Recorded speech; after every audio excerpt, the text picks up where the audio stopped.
what's going to happen is, number one, they're probably not going to know your audience very well, because a lot of people, when you talk to them about what you do, they're like, oh, you're looking to find more buyers. It's like, no, properties are pretty easy to sell overall. We're looking for sellers. And even when you explain it, sometimes they don't understand it. So then they're going to look at a different demographic than what you're looking for, right?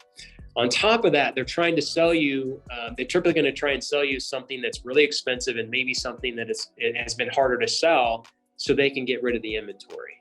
So if that happens, multiple things happen. First of all, the ad spend is going to be way higher than you want it to be. So if you go to one station, they're going to try and pitch you at least a $10,000 a month, if not a $15,000 a month package.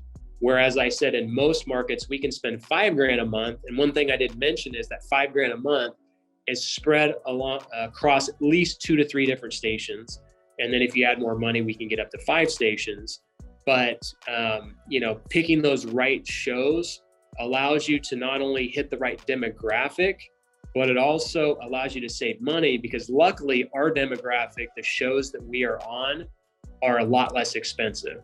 So instead of spending 10 to 15 grand a month for 100 commercials a month on one station, we can spend a fraction of that, get hundreds of commercials a month, and actually hit our demographic. So that's super important, hitting the right shows and stations. The right scripting. I've seen some really bad scripts from just general TV commercials, but I've also seen people try to do it without us, and the scripting is just off. You only have 30 seconds to portray your message. And if you're not super clear with it, then they're not going to know what you do, and they're not going to know how to get a hold of you. They're not going to know what the benefits are, what you're offering. So we've tested about, we know 8 different scripts that have done really well for us.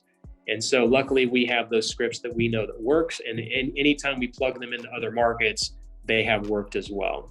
3, look and feel the commercial. I think a lot of commercials, when people say they've tried TV for different things, I think having more of a corporate look to me is not as appealing as having a mom and pop kind of look, right? So when we work with clients for commercials, we recommend them being in the commercial because people like to do business with people.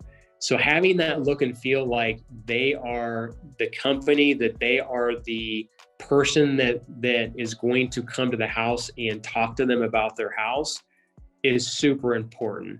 And then graphics and just other things that are done within the commercial really are what are going to appeal to the homeowner and want them to call you, right? So I think that connection with the business owner, which we recommend all of our clients beyond the commercial, really makes them, the seller, feel more comfortable. Because you have to think about it.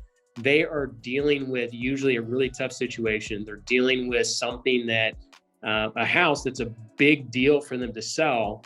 And they need to connect with whoever it is that they're doing business with, so that the way the commercial looks and feel, we feel like is super important. And then number 4, the look of the phone number and website. So easy to remember phone number, easy to remember website that's short, easy and sweet and easy to remember. The way that the phone number is on the commercial, we recommend it being on there the whole time and nice and big. The website, not having it power the phone number, because we want them to call more than we want them to go to the website. Because if they call, we've got their phone number, we can call them back. If they go to the website, there's a chance that they get lost. And then there's also a chance that they go, oh, well, maybe I need to go and look at other people's websites and try and look at other people, right?